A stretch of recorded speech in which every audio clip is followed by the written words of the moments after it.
1,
2.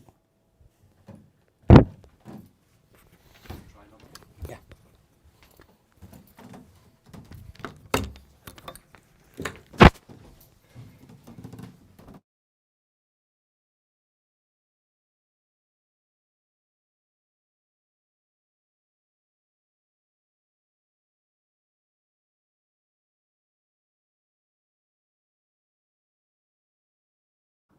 Welcome to our Week of Action, powered by EIT Climate-KIC.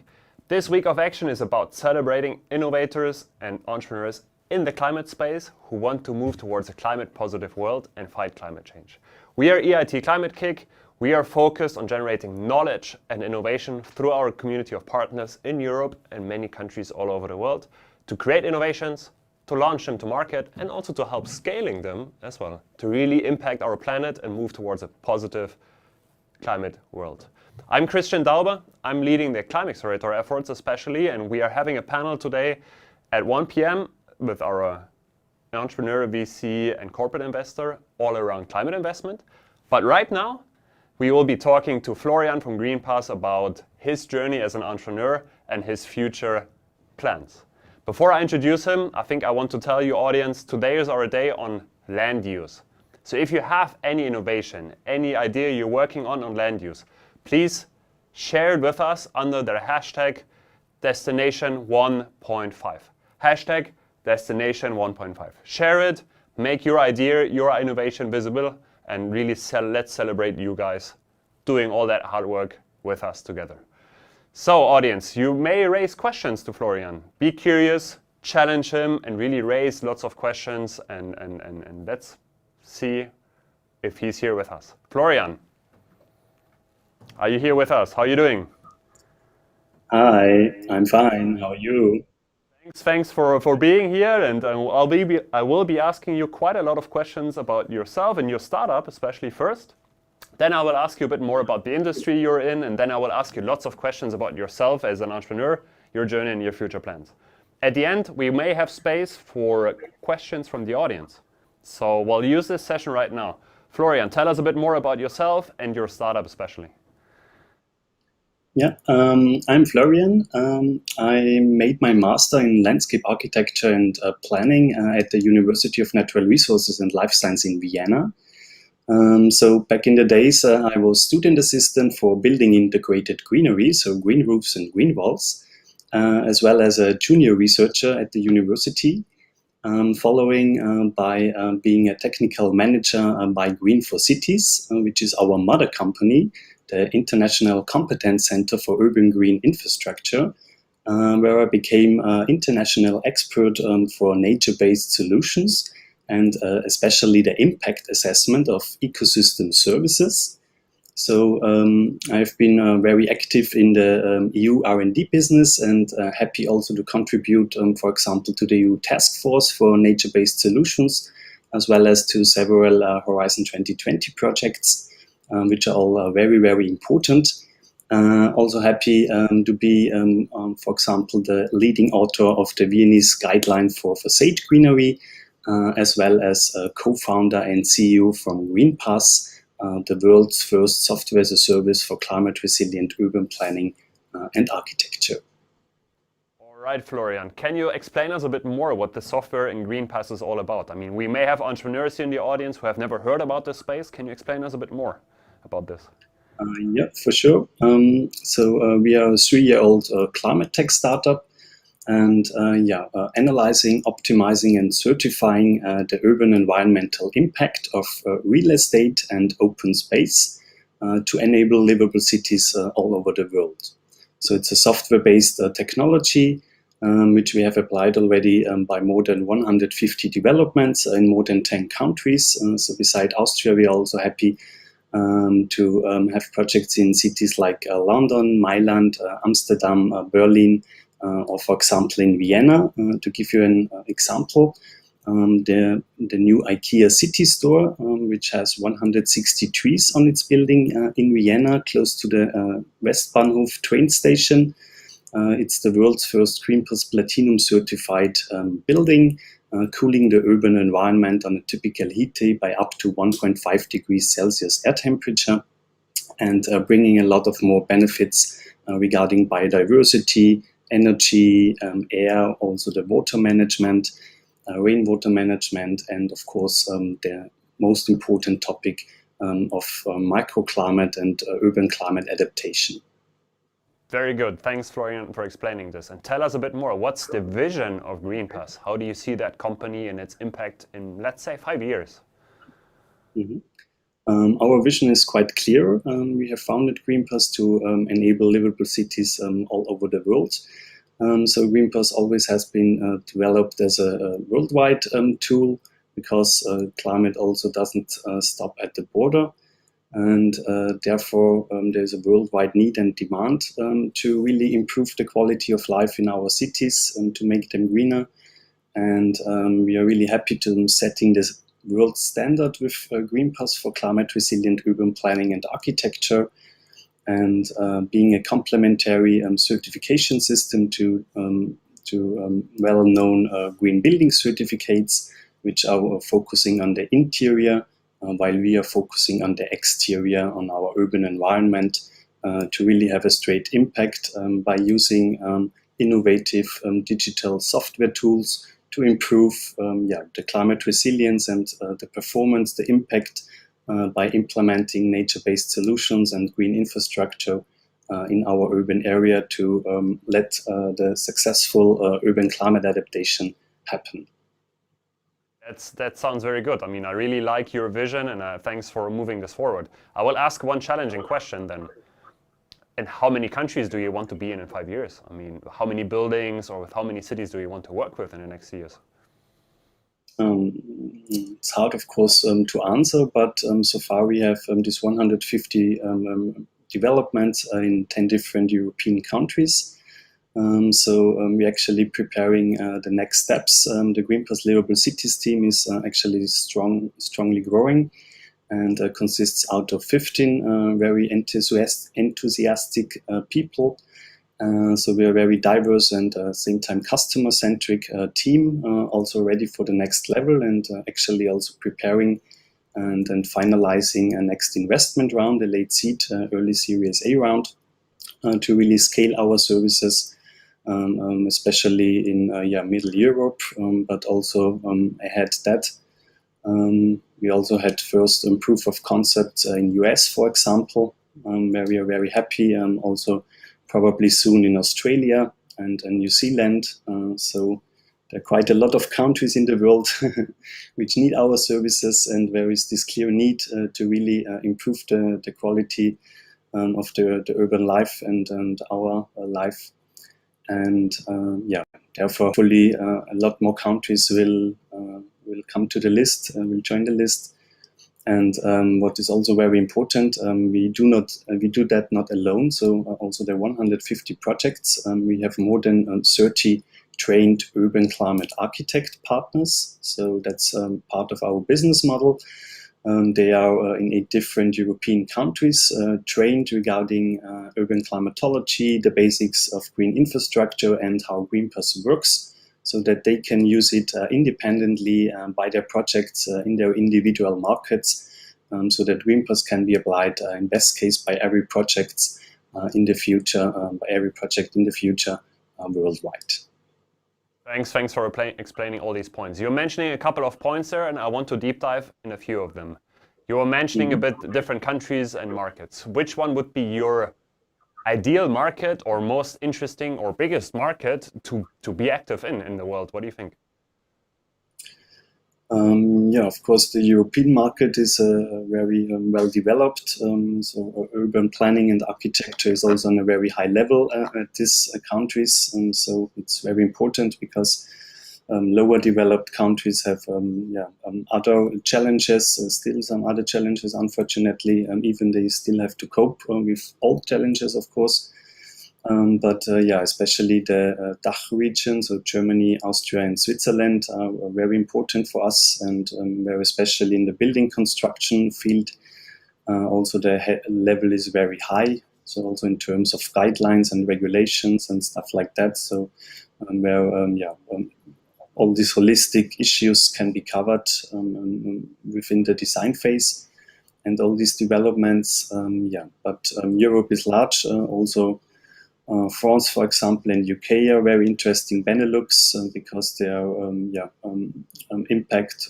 impact is strongly, or the impact of climate change is occurring and felt there very strongly. And also the northern countries where the rainwater management is more of importance, also still is a very important market for us and field. So there are several fields. We do not cover only the climate issue. Climate resilience means for us more than climate. It's also the topics of water, air, biodiversity, energy, as well as the cost. And that is also very important, and also happy to see the developments, especially, for example, regarding the EU taxonomy, which was set up for green financing and which will be game-changing in the PropTech field and construction business, to really let this transformation happen. And if the financing business catch the topic up, shows that it's really in the field, in our society, and that we really have to deal with that, and all these actions also done by the European Union are very, very important to really let this transformation happen. I totally agree. And let's imagine that I'm an owner, let's say, of a chain of supermarkets, where I will have my own buildings, I have my own spaces, let's say, I'm not on top or below anyone else, let's say, and I really have my own areas. Why should I really buy your solution? You mentioned quite a few benefits, but for me, what counts the most is generating revenue or saving my costs. So how can you generate tangible, like measurable meta benefits for me? Yeah, that is one USP from Greenpass, that we also cover the cost issue. So we always have a look from the cost-benefit point of view. We know that there is a framework from technical point of view, but also from economical and from the legal point of view. So even if we wish and dream the jungle city and the green city, the mega green city, there are regulations and a framework where it has to be implemented. And therefore, Greenpass really shows the cost-benefit ratio. Greenpass allows to optimize the performance of the climate resilience, which has direct benefit for the developer, because he developed future-proof and climate-fit buildings and open space that will become crucial, as it's written in the EU taxonomy. So also from financial point of view, and generating a lot of qualities which the user can use. And for example, we also had a supermarket project in the last weeks. We are happy to support the greenest villa in Austria. It's one of the largest supermarket chains. and they really built a sustainable building. Also used or tried to unseal the parking spaces as much as possible, use green infrastructure, tree plantings for shadings, installed green roofs, also for biodiversity purpose. They also installed insect hotels for shade greenery to produce shade and provide a high thermal comfort. Also the energy topic and consumption was considered very strongly. So they set really a pioneer project for this for this field because it's new, these shopping malls and all these buildings, and even for that buildings Greenpass can be applied and bring a real value. Also, of course, then in communication. So Greenpass also has been developed for communication purpose. So do good and talk about it, and it's always important to really transform all the impacts in an understandable way, and to really make fact-based decisions also regarding the environmental impact. And that is where Greenpass provide a lot of USPs to the decision makers, to the customer itself, as well as the user, finally leading to a higher quality of life and a quality of stay and higher comfort, thermal comfort, and all these issues. Very, very good to hear. And I mean, you seem to be an expert in this. And like, if I would be a supermarket owner, you're starting to bring up arguments to convince me. But I also hope that my customers, right, they walk around the building, they can see this and they can really visualize this, because they maybe just focus on buying things, let's say, right? But let's really hope that our audience hears this, and let's make them more aware. Florian, let me ask you a bit more about the industry and alternatives or competition, and then I will ask you more about you as an entrepreneur. What industry is out there? What's happening? What's the future? And who is the competition or alternatives in the market? So the construction business is probably one of the largest worldwide. We all know that, or it's really a huge business. Same time also the field of nature-based solutions, but especially also climate tech, if we want to call it like that, is growing. So it's good to see that more and more startups are developing solutions to really deal with the biggest challenge of human beings. In terms of our direct field of action, we are happy to actually do not have defined any straight competitor, because Greenpass is really an innovative, holistic solution. Not only a certification tool, not only a planning tool, an all-in-one planning, optimization, and certification tool, which can be used also regarding ESG topics. So same time, the field of urban climate adaptation and the climate protection and all the relevant familiar topics are same time also very wide. And of course, there are some solutions, but our approach is always to really have a very scientific, deep scientific base, which is also very important for the trust. We also got the feedback from the construction business that these people are asking, is that true what you are calculating and doing, and where it's coming from, and where is a valid source, and can we trust it? And that's really, really important for Greenpass, and therefore we have developed Greenpass.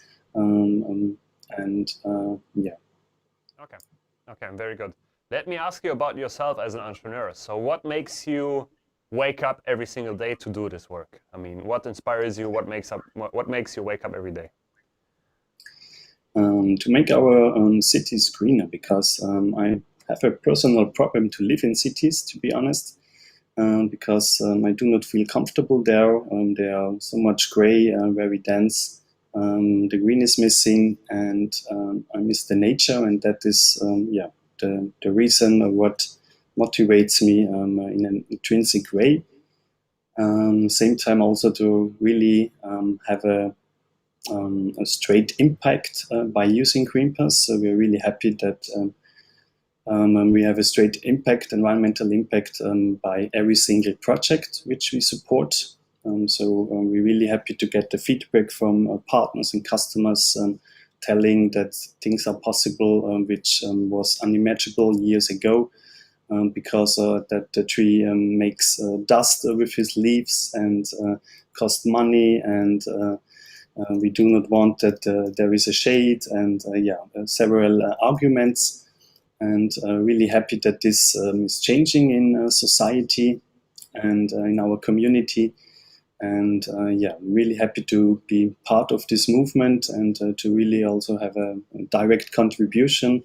That's what all our team members is motivating all our team members to really optimize the quality of the designs of the future, what we build, because we always should really think about it, because the buildings will stay 50, 80, up to 100 years. So it will be probably next generation. And therefore, we really have to think about that, how we design that, and how we can make that climate resilient and future-proof, because all the circumstances are changing, as we all know. And in terms of that, there is a clear call to action, which is for also a lot of inspiration, of course, by mentors and other startup colleagues to really let this transformation happen. That's a very good motivation. Florian, tell us a bit more about your most challenging moments you had as a climate entrepreneur. Be honest and tell us. The most challenging moment, of course, at the very early beginning to set up the basic financing. That was quite a challenging story point, where you do not have customers who pay you, and you need money to build up a team and all this infrastructure. So you have to find ways where you will get money, also different funding possibilities, of course. Also, of course, for the future, the upcoming investments, it's still also kind of challenge to really confirm VCs. They always need a lot of details, and always same time a little bit of critical, because they can't imagine innovative solutions working in the future sometimes. So that's sometimes hard to really explain, and that the people are on the same level and can follow that vision. We're really happy basically about the feedback of the market and our customers and all our colleagues, and to join our vision and way to livable cities. And I hope that many investors are here and can listen to that point. I think that's very valuable, and we will talk just later on after this session to different investors, VCs, and even a corporate investor about specifically that part. Climate tech investments seems to be a challenging area. Florian, what were your best moments or funniest moments even? Just one add-on to the last question. So especially in the digital real estate business, this is quite challenging because it's quite a conservative business. Innovation is not hard to it's hard to implement, and therefore the minds have to change a little bit to become more and more innovative, to really become a digital real estate business, and that is very, very important for the future, to deal also with all these issues which are becoming more and more important. Yeah. To your question regarding the saddest moment. There are no sad moments. No, that's a lie. What is definitely not the most pleasant moment or work and action, but unfortunately sometimes necessary, is of course to fire team members. So the human resources issue. But it's very important to really have the best team supporting you. And this is also part of the game, but does not make fun, to be honest. I guess so. Tell us about some funny or happy moments you have had. Yesterday, probably, there was a very good and a very good moment. Maybe not the funniest, but we had the official certification handover at the new IKEA city store at the roof terrace.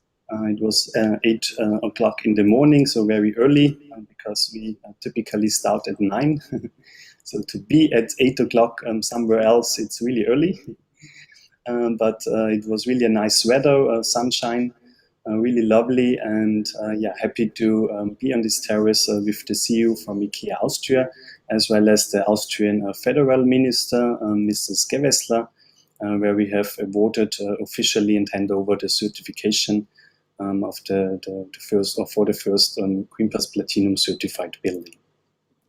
And that's very good news, and I hope it was it in the news in Austria then? I guess so, no? It will be. It will be tomorrow.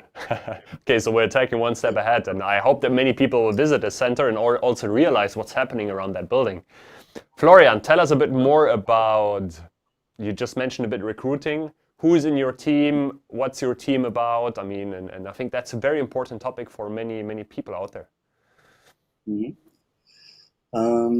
We're actually 15 people, as said. We have so far 4 main departments, so beside the important management level. We also have a commercial team dealing with all the sales and marketing actions and activities. And then we have a climate simulation team, which deals with the daily project business. And of course, the software and product development team developing new products and solutions. We are 15 people, as I said, actually strongly growing, prepared already the next job descriptions, which we will release hopefully soon. And it's always hard, of course, to find really motivated and highly skilled people, especially in the 2 teams of the commercial field and the software development field. Because these are really niche brushes, and there are not a lot of employees available on the market here. Therefore it's sometimes really challenging to really find good people for these fields. So we are really happy if people apply here for that. And we're also using, for example, a job platform for that purpose, where people can apply, also to avoid emails, because unfortunately we do not have any more resources to answer all these emails which we get, because they are a lot, and also a lot of students and from university. And for that purpose we really have set up a job platform, and where you also can upload your CV and fill in some informations, which makes the following process much more easier. Also to make a job interview, in best case, of course, physically, but sometimes also in digital way. We have learned in the COVID crisis, as we have learned. And so we try to find the most talented persons and people on the market, and we always also try to give a lot of value on our employer branding, because we see that very important. So really also Greenpass as a brand, it's not any team or a typical, a standard team. We are the Greenpass Livable Cities team, we are a special team. And for that purpose, we are really looking for special persons and people joining our mission of enabling livable cities. And I do hope that many are listening in right now and are curious to apply. Florian, tell us a bit more about your journey. Like, which people helped you on your way? Did you have any mentors or experts like teaching you something, or did you do it all by yourself? No, for sure not. I'm really happy to become a lot of support by different people from a lot of different channels and levels. Very important, of course, my co-founders and co-founder, especially Bernhard, our CTO. Also Peter and Doris are very important. Of course, also all our network partners, which always support us to reach our mission and to push and foster this. And also network possibilities like Climate-KIC, for example. I really appreciate that a lot, and it was really a good time, and I really miss it. Also, the accelerator program, we have been happy to be part of 3 batches in the past. Even the system now changed a little bit. But yeah, a lot of colleagues which we met there, and also mentors and trainers who supported us and trained us and give us their experiences and shared them with us to try to avoid failures again. So that's very, very worthy, and we appreciate that a lot. And I just can recommend that to everyone to use such possibilities and platforms, because we can't do that by our own. We have the motto, I can't, but we can. And for that, it's always important to work together and to use these synergies and to same time also share experiences. Very good motto, and I think very good help you have had on your way then. Florian, I will ask you to shoot out messages to audiences. We will have the United Nations Climate Conference coming up in the next weeks, called COP26 in Glasgow. So please, maybe they will listen in and hear us. Florian, what's your message to governments? Let's do a short one. Become active. It's time to act now. We are late. Try to set regulative approaches. They are very, very important to really let this transformation happen. And be active. Don't talk. Same time setting the framework, which is important to let all this transformation and changes happen. And that is very important that all other levels can follow, and people, and so that we really can make this transformation and change happen. Very good. What's your message to corporates who may be your clients out there? Use solutions, innovative solutions like Greenpass to really optimize the quality of your real estate and the climate resilience. To same time also contributing with an environmental impact. And there are already solutions available. They just have to be applied. We are ready. Just came to us, message us, and we are happy to support you by your projects. Very good. What's your message to the construction industry? Become more innovative. Give innovative solutions a chance. Use digital approaches and solutions and all the benefits to really have an easier life. Very good. What's your message to the investors? You mentioned a bit about your investment you're raising. What's your message to them?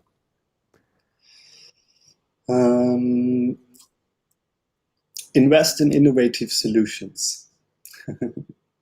Very good.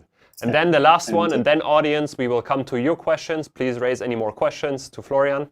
Last one to the entrepreneurs and climate innovators out there. What advice would you give them?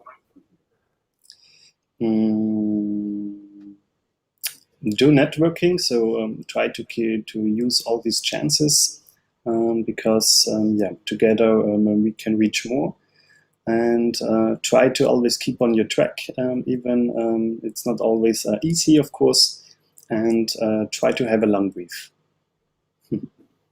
Very good. Florian, just give me a few seconds. I'm going to check out some of the questions we may have received. If not, I will have a few more questions to you. Just give me a few seconds.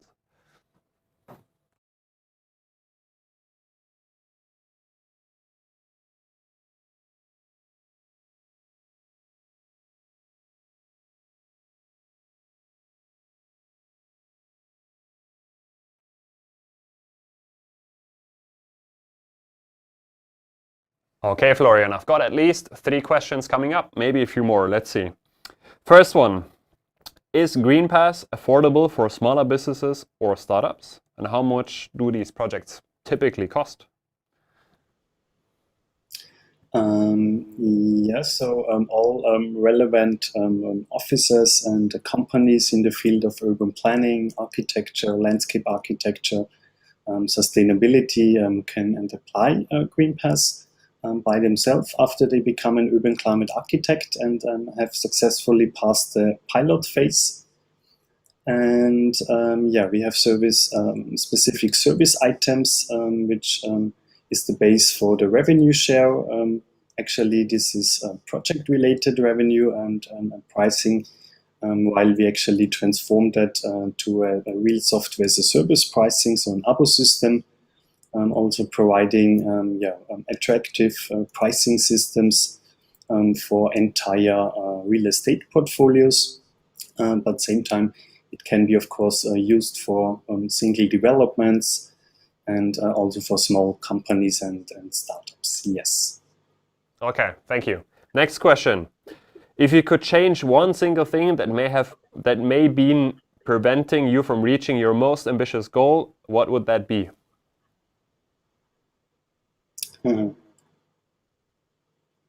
That's a challenging question.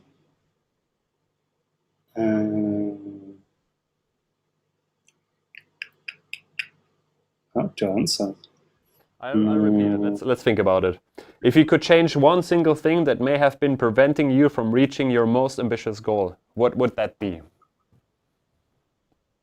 Have you always achieved your ambitious goals, or were there moments where you didn't achieve them? What would have you been changing? Far, we are proud and really happy to really have reached our goals. So also for what we have defined within the business plan, unimaginable sometimes, but we are really close to that. Yeah, of course, structures. Sorry? I'm sorry? Go ahead. I just said structures are very important by a growing company, of course, to really set this up. To really have an efficient workflow and all these things, and this is not that easy, to be honest, to really set this up and make this an efficient workflow, and this is sometimes very challenging. Yeah. Okay, very good. Next question. Do you experience any constraints due to government regulations? And if so, how would you advise the government to tackle these? The topic and issue of urban climate adaptation is becoming more and more important, also on the regulative issue level, also for municipalities and cities, searching for solutions to really efficiently control and steer the urban climate adaptation. So we're really happy to have our headquarters in Vienna, the greenest and the most livable, one of the most livable cities in the world. And also that Greenpass is part of that, and that there is a lot of dynamic actions happening, where Vienna takes a pioneer role, and same time, it's very important to really foster this financing approach, the Green Deal, and the EU taxonomy to the real estate business, because there are a lot of real estate developers, of course, which are really strongly money-driven, and therefore we really have to implement that on a regulative level to also convince them people to really use these solutions to use the benefits and all the positive impact which we can gain by using that. Okay, very good, thanks. I have one more personal question, and is, what's another very good example of your work? Like, I'm curious to understand where else did you do some good work, and to hear about more of these cases. Another very good example is the Daube city, for example. It's a green urban district, 6 hectares large in the south of Vienna. And it's also the world's first Greenpass Platinum certified urban district. 9 real estate developers have developed here a nature-inclusive, climate-resilient and future-proof district. For example, it has a lot of use of different green infrastructure types, also green roofs, green walls, also 2 swimming pools on the rooftop. The speciality is that 2/3 of the housing is social housing, so affordable. It's very important to not have it that green is not a luxury item, and that everyone has access to green real access. And the Biotop City shows how a dense city can work, same time green city, and how the plenty benefits of the green infrastructure, nature-based solutions can be used for the people as well as the urban environment to really improve the situation. Before there has been a production site and halls from Coca-Cola, so an industry area, and there has been generated a lot of affordable housing possibilities.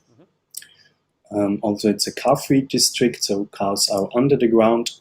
The focus laid also on the rainwater management to really store and keep this water, and really provide a high thermal comfort for the people, and a climate-fit design for a future-proof urban district. Very good. Thank you, Florian, for these answers, and thank you for this interview, Florian, as well, about your journey, your future, and especially Greenpass and all these examples. Keep up the great work, keep moving ahead, and keep us updated what's happening in the future as well. Thank you, Florian, and say goodbye to the audience. Thanks, Christian, and thanks, audience. Hope it was informative. Give us a message if you're interested to work with us, and keep up the work, and together we can make the transformation. I totally agree. Thanks, Florian. And to the audience, please stay tuned. In just less than 20 minutes, we will be checking in our investment panel on climate, talking to entrepreneur, a venture capital fund, and a corporate investor on how they are looking at investing into climate solutions and innovations. Stay tuned on this same YouTube channel. And right now, Ben Honan will explain you what we are doing in the space of climate and investment. Check it out and see you soon again. Keen to talk to you about investment, because we all know money makes the world go round. So part of what we do at Climate-KIC is really work with startups and work with cities and work with governments to try and redirect investment into green and sustainable activity. We also work with startups, great entrepreneurs who are starting new businesses and need investment capital. And we also work with them to raise their first rounds of investments. So if you're an investor, we definitely encourage you to sign up for the investor marketplace at climate-kic.org. And if you're a normal person like me or your mum, we also open up investments through our crowdfunding partner, Seedrs. So you can go to seedrs.com/climate. and sign up and see all the startups that we promote, and have a look at their details and see if maybe you want to chip in a little bit to help them get their business off the ground.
Welcome to our week of action. Today we are going to talk about funding hacks for your startups and climate investments and how investors are investing into climate solutions and innovations. Before I introduce the panel, I think let's talk about the week of action in EIT Climate-KIC.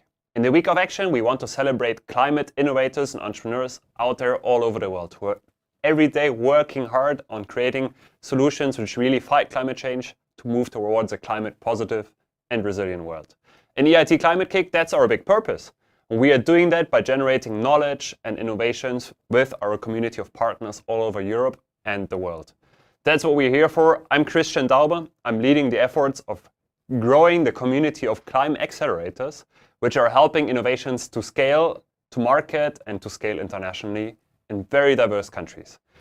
Our ClimAccelerator has this purpose, and startups who are graduating from our ClimAccelerator may be way better and ready for investments than ones who may not graduate from these ClimAccelerator programs. So the ones who are ready for investments, we want to present them as well to our world of investors, whether it's angel investors, individuals, or venture capital funds, or other types of financing resources out there. That's the point of the discussion today. Audience, we have the day today focusing on land use. So if you are working on innovations or ideas all around land use, please post them and make them visible under our hashtag destination 1.5. Again, hashtag destination 1.5, which you may be seeing on the screen right now.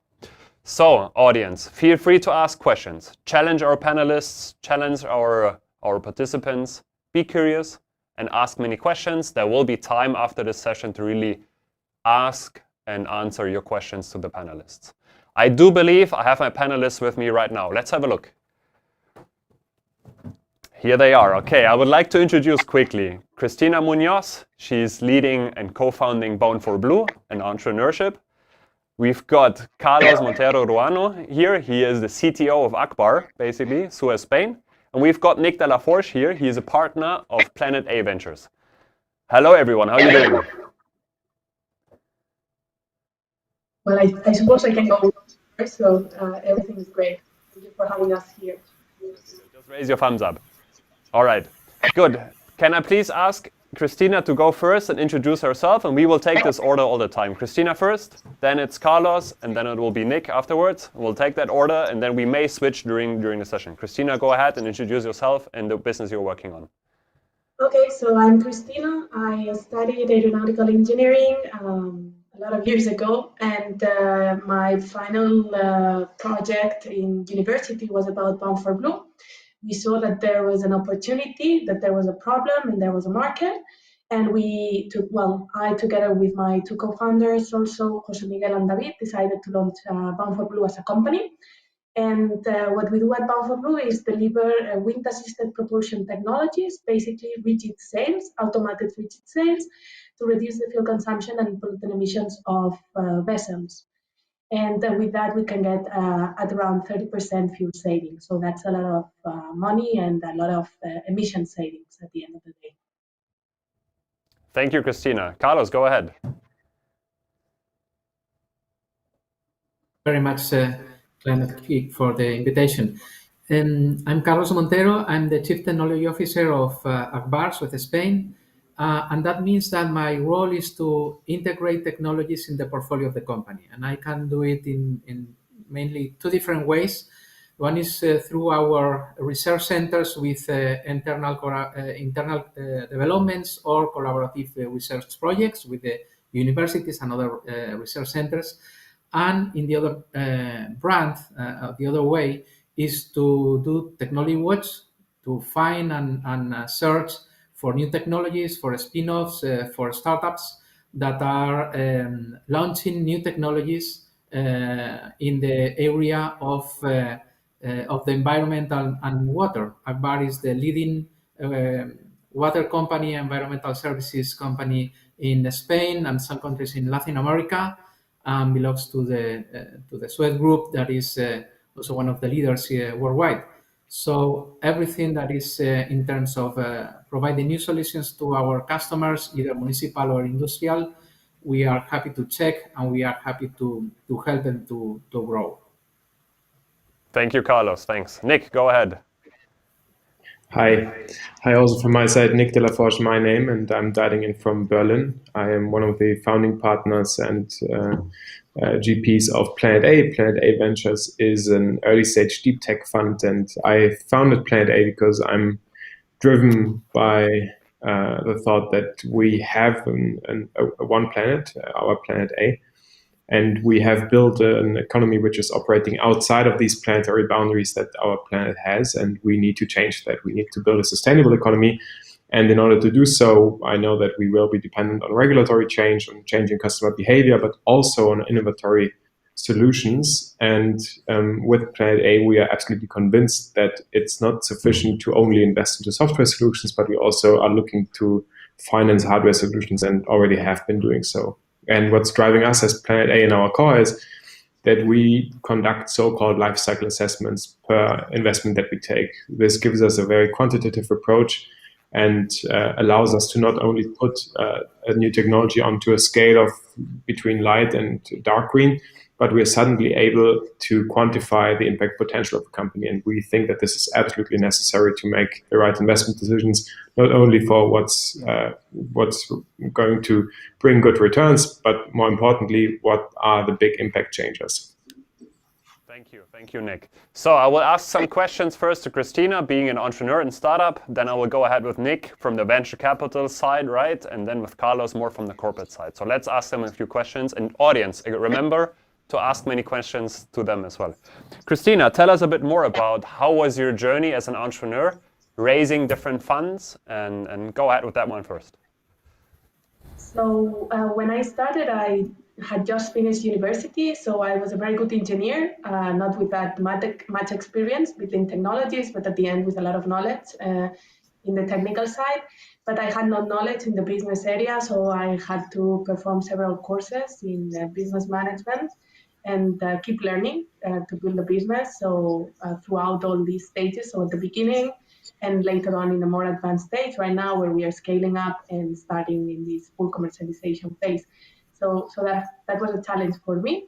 But we received support from several incubators and accelerators. So one of the incubators was we formed part of the European Space Agency incubation program. So we received their support, and we also formed part of Climate-KIC acceleration program, which also helped us with this training and much more.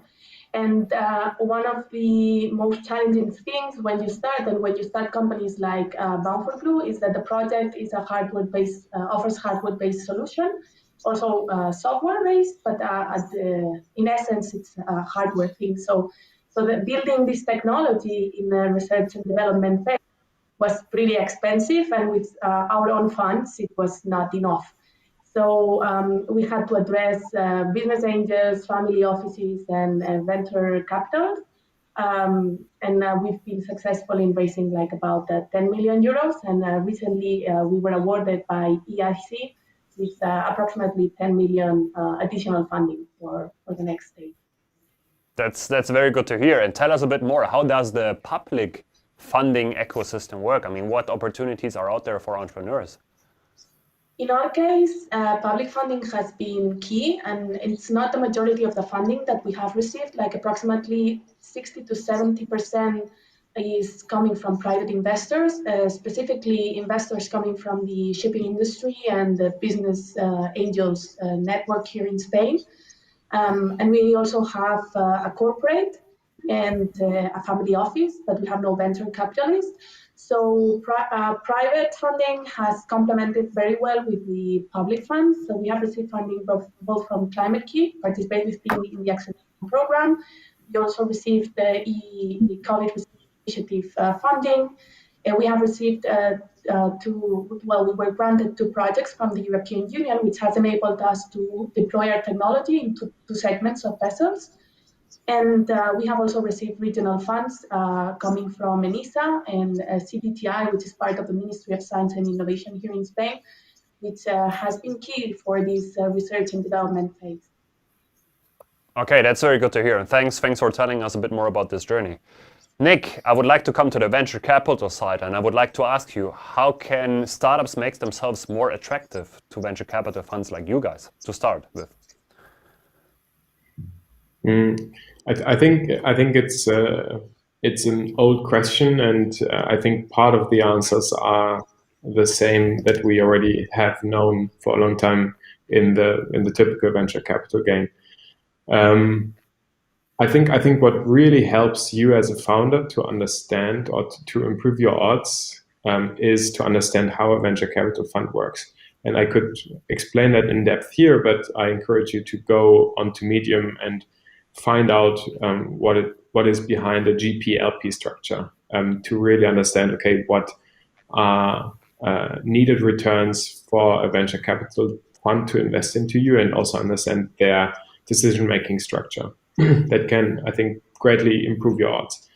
And I think before answering the question of how can you be attractive to a venture capital fund, stands the question, do you want to have venture capital money in your company? Because, and this is true for, I would say, 98% of all venture capital funds, they would expect exponential growth out of your company. And there are many business models as well as many founder types, which I think don't really need to have venture capital on that cap table, because this is an expected growth trajectory that is not made for every business model and not for every personality type. And so if you can answer that question for sure, then it's about the question, okay, how do you actually get to talk to venture capital funds? And there's, I think, two general branches that one can take. One is to cold approach them, and the other one is to find somebody who gives you a warm introduction into a certain venture capital fund. And in my experience, it is always more successful if you find a warm introduction into the fund. Because as a fund manager, so we, for example, we've seen 2,200 companies over the past year.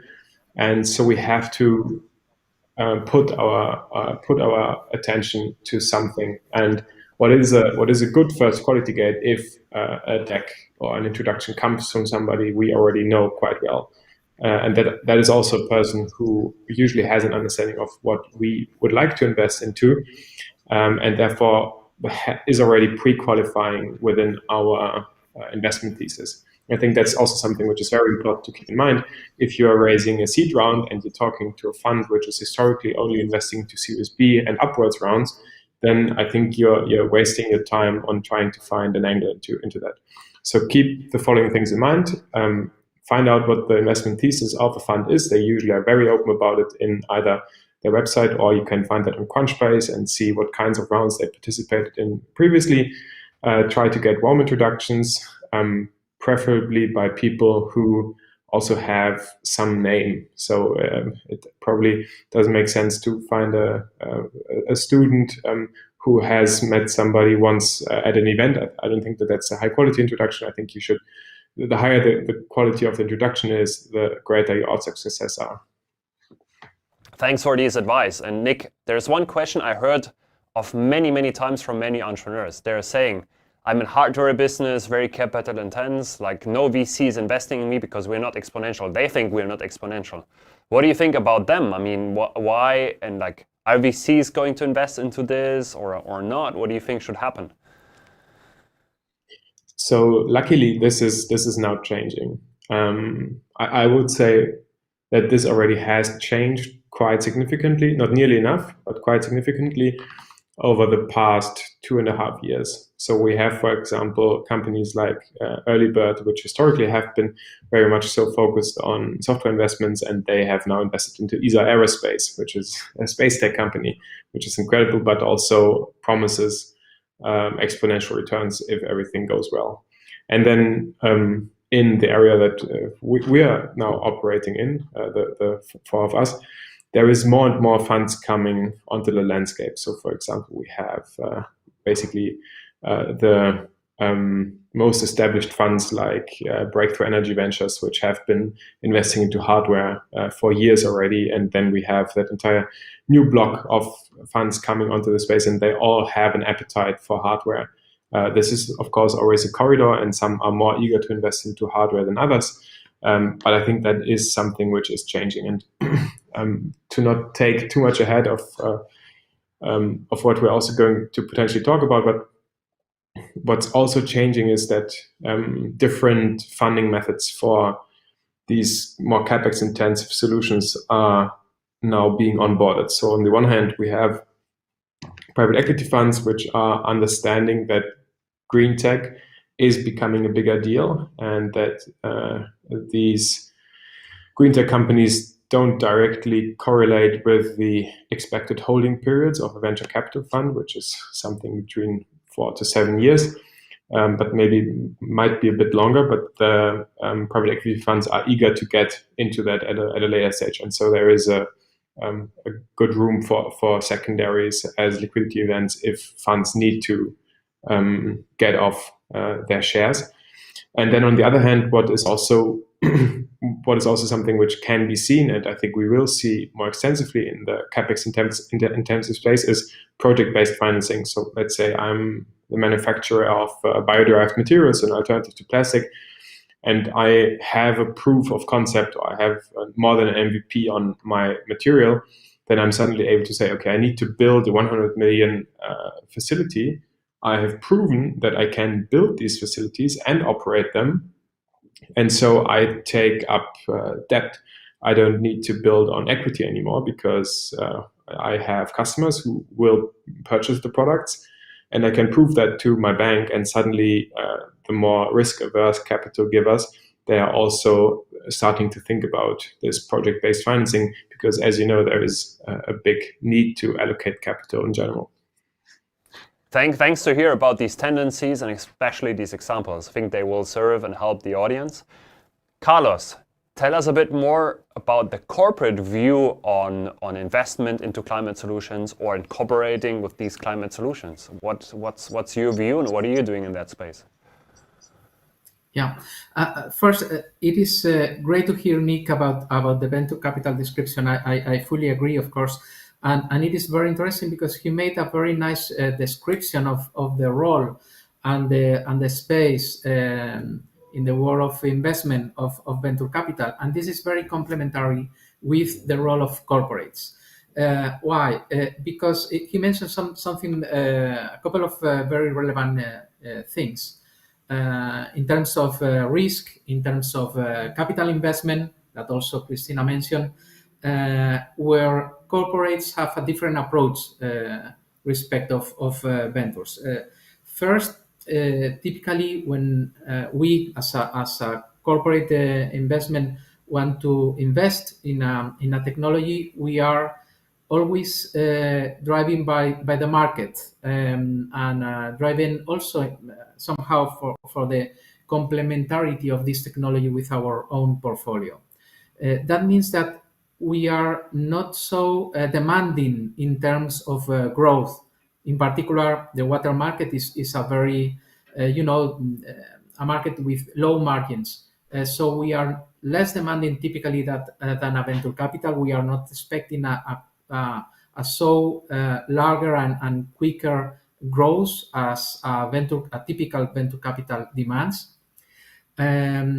So we are, in that sense, more patient, and in many cases, we have a spirit of a long-term investment. And in some cases, this is perfectly fitting with venture capital. And in fact, we have had and we are building new opportunities, new investments together with venture capital, because they want to have an exit strategy in 5, maybe 7 years, and probably in our case we are thinking in a longer period, and we are thinking maybe in the long term even to buy the shares of this venture capital when they leave, if the technology grows enough and really gets to the market as appropriate. This is, let's say, what we are, our place. On the other side, what I think that we can add to the startups and why they typically came to us or enjoy our participation is because of the market traction we can provide. And this is something that as corporates we have this role, and we in some cases are leading rounds. together with the family office or other venture capitals, but they trust that if we are going to leverage the commercial effort of these companies, we are going to promote their solutions together with through our distributors or through our own channels. They are trusting that we can do that quicker than the startup as a standalone. So that is basically our perspective. Okay, and I can see a lot of matches with the venture capital world, but also different approaches, right? And I want to open up one question to all of you, and this is thinking about, should there be other types of financing mechanisms, other types of finance sources for startups and climate solutions out there? And which ones could they be? I mean, what do you think? And maybe Cristina, go ahead first, and then we'll open up a bit the discussion. I'm not sure if there is still something to be invented here in the financing part. There are a lot of things, from the equity to the debt. You also have venture debt coming from the banks. At the middle, you also have like participative loans and matching funds with corporates. You also have matching funds from the European Investment Fund for business angels who have been validated by them. I think like practically there's everything invented. We also have the incubation programs and the accelerator programs. And to my opinion, for instance, the ones that help best solutions like ours are accelerator programs, which help you bring your solution to the market rather than giving you money or visibility and so on. The best thing for companies like ours, it's helping you get to these customers as fast as possible and test the solution. So I mean, I think everything is invented. What do you think, Nick or Carlos? I mean, what do you think about this? Almost everything has been invented. And I think where we can leverage the momentum a bit more is if we look at crowdfunding and retail investors. So part of what got me onto my journey with Planet A was that I started to talk to a lot of people in my ecosystems, and not all of them have millions to allocate and to invest. And they are partially sheltered off that innovation. So there is still a bit of a lack of floor to operate on to fund the next green tech Facebook. And I think where the power of crowdfunding for green tech startup lies is that suddenly you have investors who are not only emotionally but also financially invested into your products. And this comes not only with, okay, this is a nice gadget, but this comes with the promise of actually doing something good, which I think is another additional element to crowdfunding, which we haven't necessarily seen for a bit more beautiful wallets or so. Like you've seen crowdfunding for the longest time.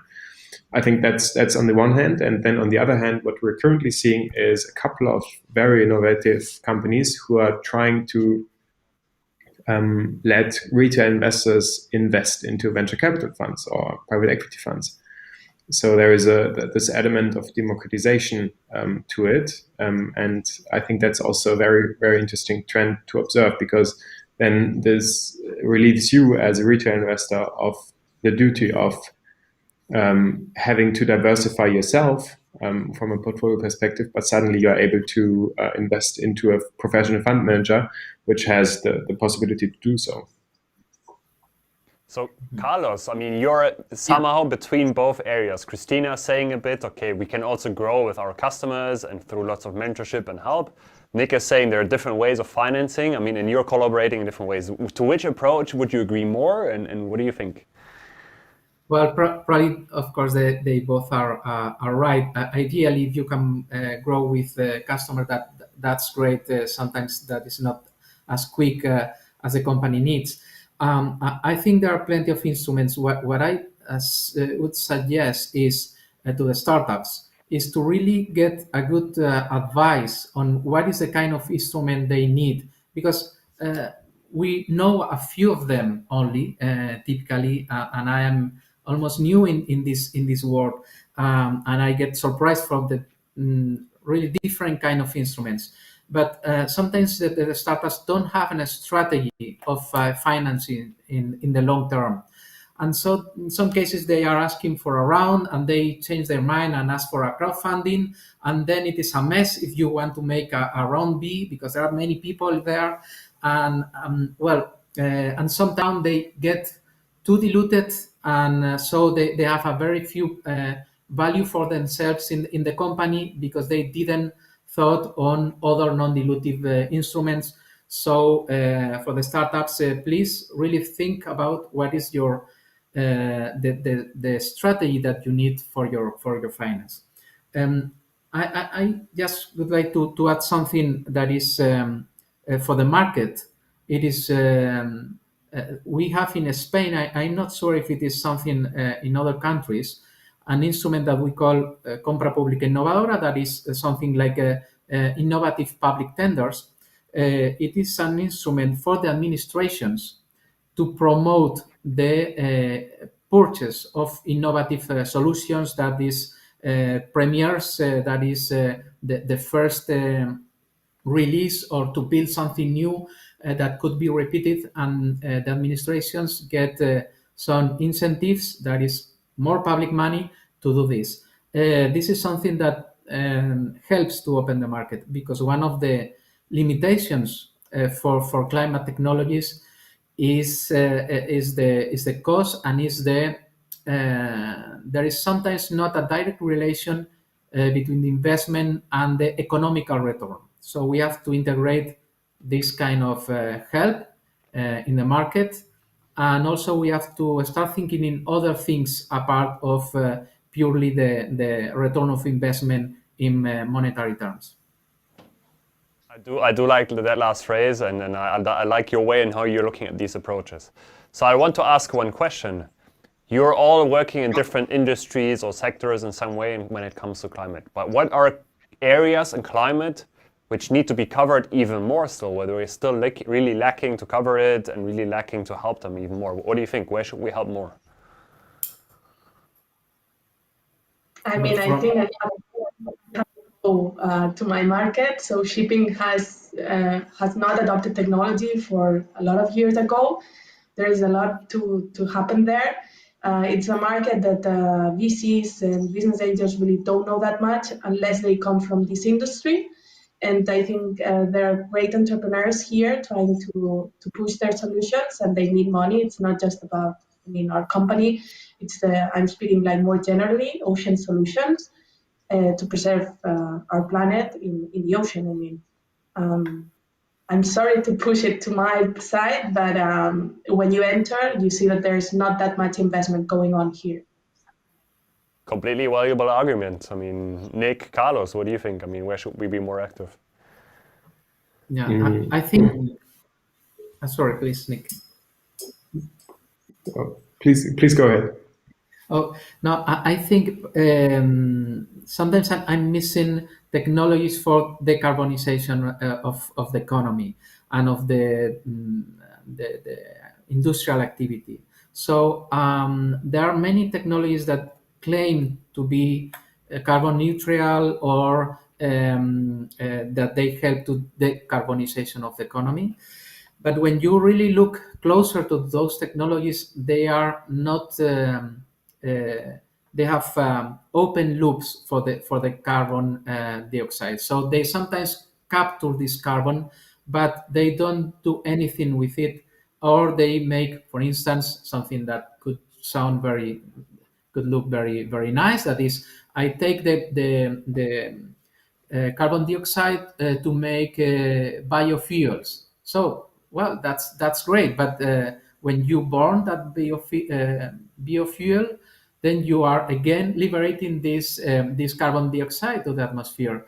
They say, well, but it's a biogenic origin, so you can justify that it's not accounted as an carbon emission. So, okay, that in terms of in countable terms, you're right with the current rules. But at the end of the day, the carbon dioxide is still in the atmosphere. So you are not reducing, you are not really negative with that technology. So I'm missing technologies that can be really negative in terms of carbon. Okay, very good point. Nick, go ahead. So there is many focus areas I could talk about. I think I want to point out 3 in particular, as there is so much leverage to them. First and foremost, and this is by now basically a no-brainer, but renewable energies. And I think while we have been getting more and more efficient with wind and solar and yet to discover more potential, what we also really need to focus more on is either energy storage or renewable alternatives with a constant baseload. And the baseload is a really tricky topic because the only CO2 neutral solution we know, which has a constant baseload right now, is basically nuclear. And nuclear is, of course, a very complex topic. And so something I'm very excited about is geothermal energy. So geothermal energy is already available today, but we are still lacking the chance to tap into supercritical geothermal energy. So this is below or above a certain threshold when it comes to temperatures. And it is an engineering challenge, and I don't want to dive too deep, and this not being a pun with diving too deep. But there are solutions to it, and I'm very excited about exploring these solutions because in the end, these are weather-independent solutions. And already today, we know that geothermal energy is available at around 2 cents per kilowatt hour, which is incredibly cheap. So like the best prices we have known for solar. Another topic which is really exciting is buildings and materials. So cement still being the backbone of our building industry, and how can we either store CO2 within the cement or make the entire production process more efficient or not use cement at all. So seeing a lot of innovation there. And then last but not least, to also echo the voices we've heard already, carbon capture. So the biggest facility for carbon capturing has just been opened up in Iceland, which is able to extract 4,000 tons of CO2 per year, which sounds like a lot. It is not. We need 250 million of these facilities to get to a point where we need to are. And so scaling, or the necessity to scale, is incredibly big, and carbon capture can come in many different forms. So you have like your Climeworks and other companies who are trying to be more efficient on that process. But there is also biological mechanisms such as growing kelp and let it sink to the floor of the ocean, growing hummus and else. And I think that's something I'm very excited about, and where we need even more alternatives. And it doesn't end with carbon capture. So then you end up with a product that being kelp, biochar, CO2 in oil or gas form. And then you have to do something with it because, for example, with the gas, you then compress it into a liquid, but then you have to pump it back, which is still insane to me, into the holes from where we derived the oil and gas in the first place. But this is, I think, the carbon economy, which is coming up, is going to dictate the next 25 years of our economy. Okay, very good. Thanks for these details, Nick. Ladies and gentlemen, I will check out the questions from the audience right now and see whether we have any questions. If not, I still have a few questions for you as well. So just give me a few seconds, I'll check it out, and then I'll start asking these questions directly.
All right, here we are again. I have one big question coming up, for example. And I think I will ask this to each one of you, Cristina going first, and then Nick, and then Carlos. What's your view on long-termism, and to which extent does this philosophy land in the financing world? Is it becoming part of your strategy and their financing strategy? Cristina, how do you look at this versus the financing world? Could you say that again, please? Yeah, what's your view on long-termism, like looking at the long term and like how long should it be, etc. And to which extent does this philosophy land in the financing world from your point of view as a startup? How would you think? I mean, how do you think ahead and versus what they think? So obviously, us as a company, we have a mission. We have some like points where we want to bring the company and some results. And you also have to take into account that you need money to do so, and that people also, they are willing to engage with that mission, but obviously they want this return on investment. So you have to make sure that these points that you want to achieve maybe have to happen before that what you would like. So taking higher risks sometimes, so pushing much harder than what technology and what time can achieve. So building a bigger team, although taking risks, maybe if you want to change your business model later. I mean, it's about trying to de-risk as much as possible, but taking into consideration this long-term view. So, I mean, it's something difficult to do, but at the end it's possible. So just by do not forgetting your mission and taking into consideration what all of the stakeholders are expecting also. Okay, Cristina. Nick, what do you think? I think that we right now stand at an absolutely, or maybe not unique, but a very special moment in time, because everything we're seeing happening right now, from regulatory change to the customer behavior change and companies fundamentally rethinking how they produce, allows us to rethink how the economy we want to build looks like. And what we in the process of setting up Planet A discovered is that, well, that's not something we discovered, but we took into the foundation of what we do, the model of Professor Rockström about the planetary boundaries. And this model states that we not only have the planetary boundary of climate change, but we also have 8 other planetary boundaries, which we have to keep in check. And the chance that we are offered right now, namely that we have that fundamental shift in how regulatory change is going to level the playing field for more sustainable solutions, allows us to have a very holistic perspective on how future production processes should look like. And I think if we are able to avoid to make the mistake of decreasing greenhouse gas emissions at the cost of higher pollution levels in other senses, but think it holistically from day one and use the resources we are mobilizing anyways to become more sustainable in a way to keep all the planetary boundaries in mind, I think then we're doing us and all future generations a great favor. And so long-termism, or whatever the phrase was being used, I think this is very essential to what we do. I think it has to be very long-term orientated and not only think about the short to medium-term crisis, but also to think beyond that, because we really right now have the chance of doing so. Carlos, go ahead. Yeah. Well, if we are thinking in long-term vision, I start saying that my company has more than 150 years old. So that means that if something is natural for us, is think for the long term, because we want to be 150 years more at least.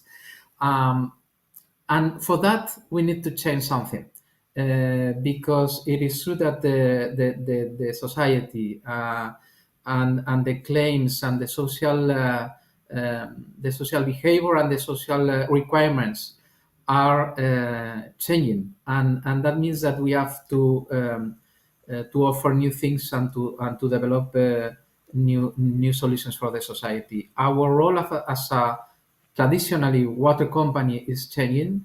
we are now looking to become a company that is focused on the territorial sustainability. So increasing and changing our role. We are really a company that is committed with the ESG values, so environmental, social, and gender values, and that is not something that is aside in our company. That is something that we really consider, that if we want to still be here in the next 150 years, then really we cannot just keep as we are doing today, but to integrate all these values. That's very good to hear, and I think I have one last question coming up, and I think this question is a lot for Nick from the financing side. How do we ensure that these investments are going towards real impact and not just greenwashing?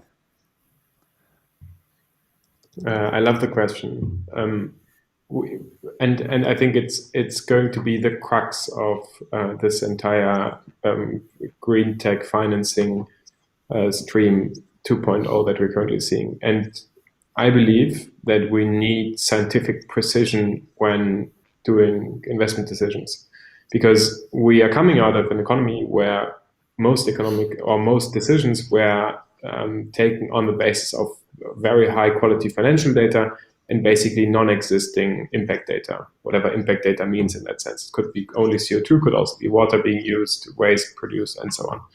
And I believe that we need that precision, and we need that precision especially in order to overcome greenwashing, because if not, then we end up with solutions which seem more sustainable, but in the end are not. So this is why we do it with the precision that we have. So we have a science team on board which conducts very precise scientific measurement. Maybe to put this into a very tangible example, impact dimensions are not always very intuitively right. So for example, we invested into a company called Wild Plastic. Wild Plastic supports plastic collection initiatives around the globe and ships, for example, plastic from Haiti, from beaches in Haiti to Hamburg, melts it into pellets, and then produces packaging material or trash bags out of it. And intuitively, we said, that's crap. You can't do that. You're putting them onto container ships, which are running on heavy oil. Cristina knows much more about this than I do. But basically, this can never work out. This can't be an efficient process. In the end, if you start to look into the data, you will find the following. To transport a ton of anything from Haiti to Hamburg, you will emit 73 kilograms of CO2.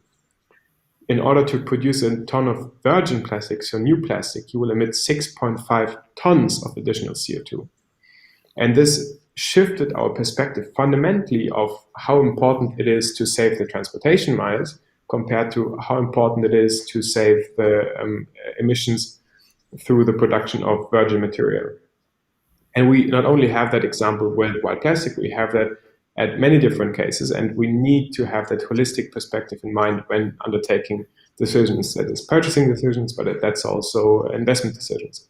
Yeah. And I think the only sustainable and holistically successful way forward against greenwashing is to keep that scientific precision in mind. That's basically what also the creators of this world are saying. Listen to the experts. This is no rocket science. This is no black magic. We can find out about the emission footprint of anything we do.